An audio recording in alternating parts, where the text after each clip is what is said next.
नमस्कार। मैं डॉक्टर ऋषभ जैन, सह आचार्य संगीत विभाग वाद्य से आज एक बार फिर ऑनलाइन व्याख्यान में आपके समक्ष उपस्थित हूँ। कोविड-19 की वजह से कोरोना आपको मालूम है, आपको विदित है, जैसा कि आप समाचार पत्र भी पढ़ते हैं, बहुत फैल रहा है। तो कृपया आप लोग सब राज्य सरकार द्वारा दिए गए निर्देशों का पालन करें, घर में रहें, स्वस्थ रहें, यही आप मंगल कामना है। और ऑनलाइन व्याख्यान के माध्यम से आप अपने परीक्षा की तैयारी करें। आज मैं बीए सेकंड ईयर का लेक्चर आपके समक्ष प्रस्तुत कर रहा हूँ। ये बीए सेकंड ईयर का जो सेकंड पेपर है, उसका सेकंड क्वेश्चन आपके समक्ष प्रस्तुत है, जिसके अंदर तालों का अध्ययन किया गया है।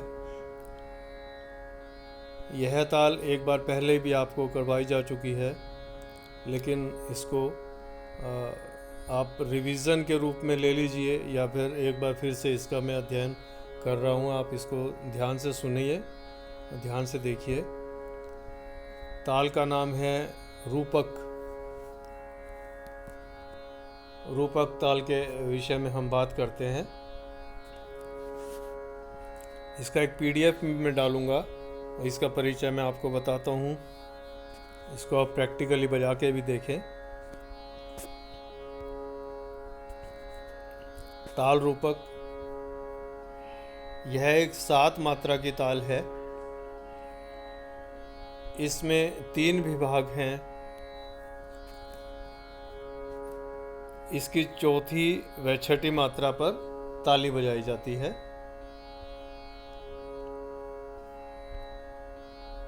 ताल चिन्ह आपको मालूम ही है, जैसे सम का ताल में सम का चिन्ह दर्शाने के लिए क्रॉस का साइन लगा दिया जाता है, जैसा कि आप देख रहे हैं, जो कि हमेशा पहली मात्रा पर होता है। खाली का साइन शो करने के लिए 0 का प्रयोग किया जाता है। जब हम ताली काउंट करते हैं तो सम के बाद दूसरी ताली, तीसरी या चौथी ताली कहाँ पर है, उसके नीचे 2, 3, 4 इत्यादि लिखा जाता है। विभाग इस प्रकार से विभाजित किए जाते हैं। ये जो ताल हम कर रहे हैं, ये एक ही ऐसी ताल है जिसकी पहली मात्रा पर खाली शो किया जाता है। आजकल कुछ संगीतकार इसमें भी पहली मात्रा पर सम दिखाने लगे हैं, परंतु हम जैसे शास्त्रों की बात करें तो उसमें पहली मात्रा पर खाली दिखाया जाता है, जैसा कि आपको ताल में अभी दिखाएंगे। देखिए, ठेका, ताल रूपक का ठेका या ठाह, या जो उसका बेसिक स्ट्रक्चर है ताल का, उसको आप देखिए।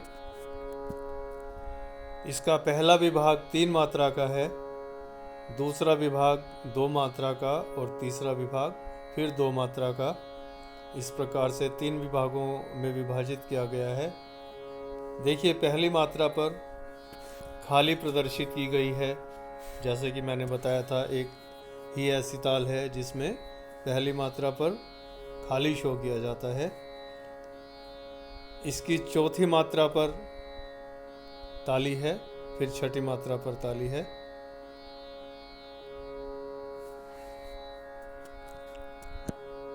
ये इसका बेसिक स्ट्रक्चर है।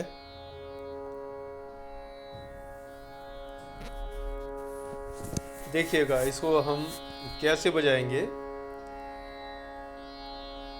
अब प्रैक्टिकली तो हम फेस टू फेस क्लास में जब इसको बजा कर बताएंगे तब आप देखिएगा, लेकिन अभी मैं ताली बजा रहा हूँ। ताली आपको पता लगेगी।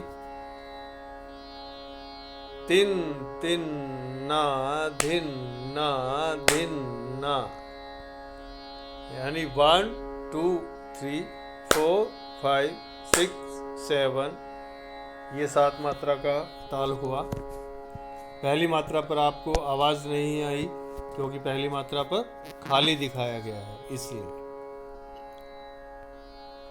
अब इसका अपन को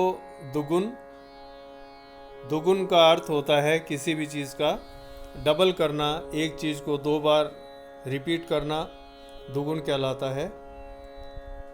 अब देखिए, आपके समक्ष एक PDF भी डालूंगा और इसमें भी दिखाई दिया जा रहा है। दुगुन कैसे लिखते हैं?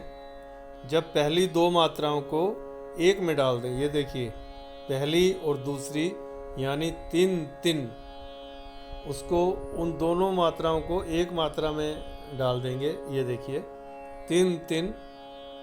दूसरी मात्रा में क्या डालेंगे? नाधिन। देखिए दूसरी मात्रा में क्या है? नाधिन। तीसरी मात्रा में नाधिन, फिर से नाधिन। फिर चौथी मात्रा में क्या करेंगे? चौथी मात्रा में 7वीं और पहली को मिलाकर डाला जाएगा, ना तिन। इसी तरह 5वीं, फिर 6ठी, फिर 7वीं मात्रा में 2 मात्राओं को मिलाकर डालेंगे। तो आप देखिएगा दुगुन मैंने कैसे लिखा? 3 3 ना धिन ना धिन ना तिन तिन ना धिन ना धिन ना। इस प्रकार पूरी एक मात्रा को हमने 2 बार रिपीट किया। इसमें एक चीज़ का आप ध्यान रखें, मात्राओं पर जो साइन हमने लगाए हैं, जैसे 1 मात्रा पर 0 का साइन है, 4 पर दूसरी, 6ठी पर तीसरी ताली लगाई है। इस प्रकार साइन वही रहेंगे, केवल मात्राएं डबल हो जाएंगी। और इसको चेक करने का तरीका भी यही है, आपकी 7 मात्रा में 2 बार ताल पूरी रिपीट हो जानी चाहिए। अगर ताल 2 बार रिपीट नहीं होती है, इसका मतलब आपने कहीं ना कहीं गलती की है लिखने में। तो ये तरीका है दुगुन लिखने का। दुगुन के बाद तिगुन लिखने का तरीका देखिए, तरीका वही है जैसे एक पहली मात्रा में पहली 3 मात्राएं आ जाएंगी। 3 3 ना, धी ना धी, ना तिन तिन, ना धिन ना, धिन ना तिन, तिन ना धिन, ना धिन ना। इस प्रकार पूरी ताल 7 मात्रा में 3 बार रिपीट हो गई। पूरी ताल को 7 मात्रा में 3 बार लिखना है। अगर 3 बार रिपीट नहीं होती है तो इसका मतलब आपने उसको कहीं ना कहीं गलत लिखा है। इस प्रकार आपकी ताल को चेक कर सकते हैं। ये तिगुन लिखने का तरीका है। इसी प्रकार चौगुन लिखने का तरीका है। देखिएगा, 1 मात्रा में 4 बोल आ जाएंगे और 7 मात्रा में आपकी पूरी ताल 4 बार रिपीट हो जानी चाहिए। साइन वही रहेंगे, पहली मात्रा पर खाली, चौथी पर ताली, फिर 6ठी पर ताली, लेकिन ताल आपकी 4 बार रिपीट हो जाएगी। तो ये बेसिक, उसके बाद दुगुन, तिगुन और चौगुन लिखने का तरीका है। इसी तरह इसको बजाया जाएगा। जैसे बेस तो मैंने आपको बजा के बता दिया।